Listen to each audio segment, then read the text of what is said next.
The Mughal Empire in India.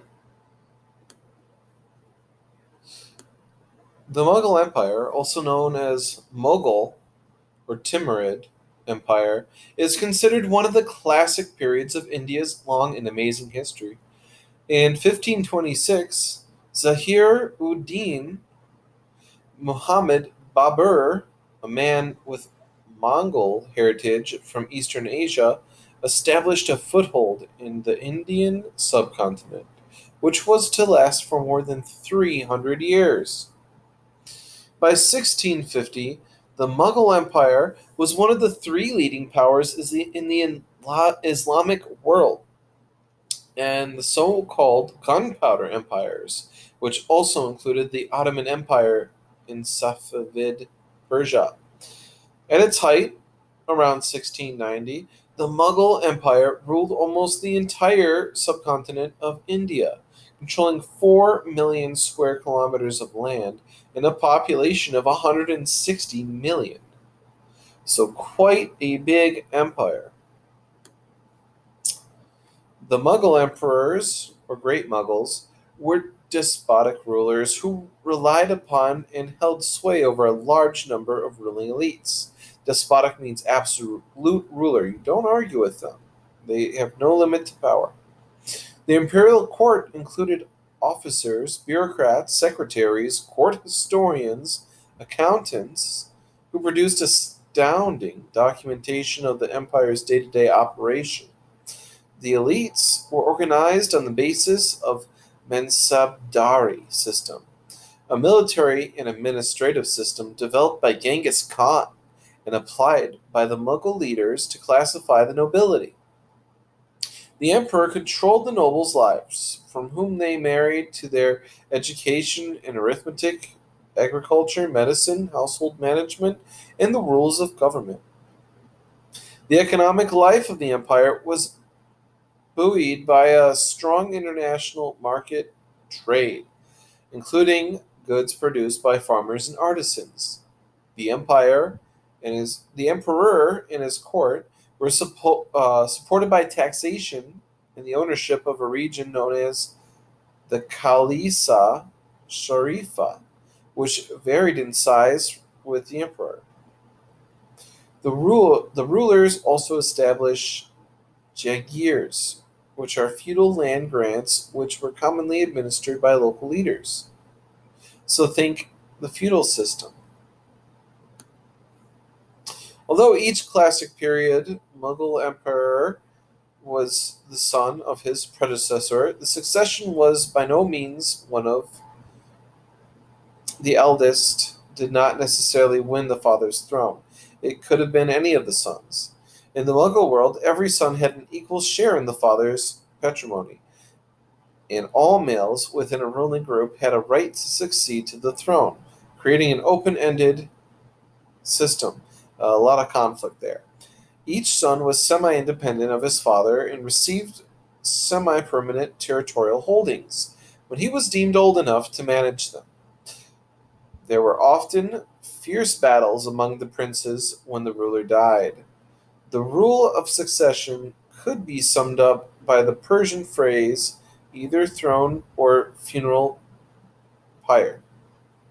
Either it's like Game of Thrones. You die, you get it, or you die trying. The young prince Babur, who was descended from Timur on his father's side and Genghis Khan on his mother's, finished his conquest of northern India in 1526, defeating the Delhi Sultan at the First Battle of Panipat.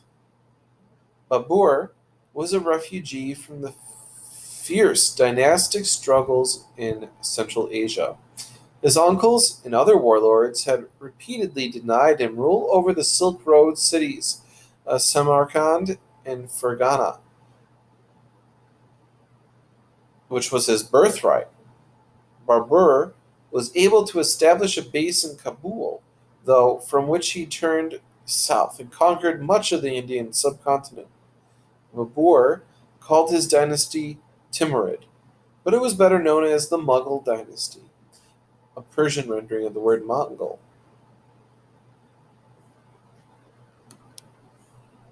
Babur was never able to conquer Rajputana, home of the war like Rajput. He ruled over the rest of northern India and the plain of the Ganges River. Although he was a Muslim, Babur followed a rather loose interpretation of the Quran in some ways. He drank heavily at his famously lavish feasts and also enjoyed smoking hashish. Babur's flexible and tolerant religious views would be all the more evident in his grandson Akbar the Great. In 1530, Babur died at the age of 47. His eldest son, Humayun, fought off an attempt to seat his aunt's husband as emperor and assume the throne. Babur's body was returned to Kabul, Afghanistan, 9 years after his death and buried there. Humayun was not a very strong leader. In 1540, the Pashtun ruler Sher Shah Suri defeated the Timurids, deposing Humayun. The second Timurid emperor only regained his throne with the aid from Persia in 1555, a year before his death. But at that time, he managed even to expand on Babur's empire. When Humayun died after a fall down the stairs, his 13-year-old son Akbar was crowned. Akbar defeated the remnants of the Pashtuns and brought some previously unquelled Hindu regions under the Timurid control. He also gained control over Rajput through diplomacy and marriage alliance. Akbar was an enthusiastic patron of literature, poetry, architecture, science, and painting. Although he was a committed Muslim, Akbar encouraged religious tolerance and sought wisdom from holy men of all faiths. He became known as Akbar the Great. Akbar's son, Jahangir, ruled the Mughal Empire in peace and prosperity from 1605 until 1627. He was succeeded by his own son, Shah Jahan. The 36-year-old Shah Jahan inherited an incredible empire in 1627. But any joy he felt would soon be short lived. Just 4 years later, his beloved wife, Mumtaz Mahal, died during the birth of their 14th child. The emperor went into deep mourning and was not seen in public for a year. As an expression of his love, Shah Jahan commissioned the building of a magnificent tomb for his dear wife. Designed by the Persian architects and constructed of white marble, the Taj Mahal is considered the crowning achievement of Mughal architecture. You can see in the picture here. Shah Jahan's third son seized the throne and had all his brothers executed after a protracted succession struggle in 1658. At the time, Shah Jahan was still alive, but his son had his sickly father confirmed to the fort at Agra. Shah Jahan spent his declining years gazing out at the Taj and died in 1666. The ruthless son proved to be the last of the great Mughals. Throughout his reign, he expanded the empire in all directions. He also enforced a much more orthodox brand of Islam, even banning music in the empire. A 3 year revolt by the Mughals' longtime ally, the Pashtun, began in 1672. In the aftermath, the Mughals lost much of their authority in what is now Afghanistan and had a seriously weakened empire. They lost.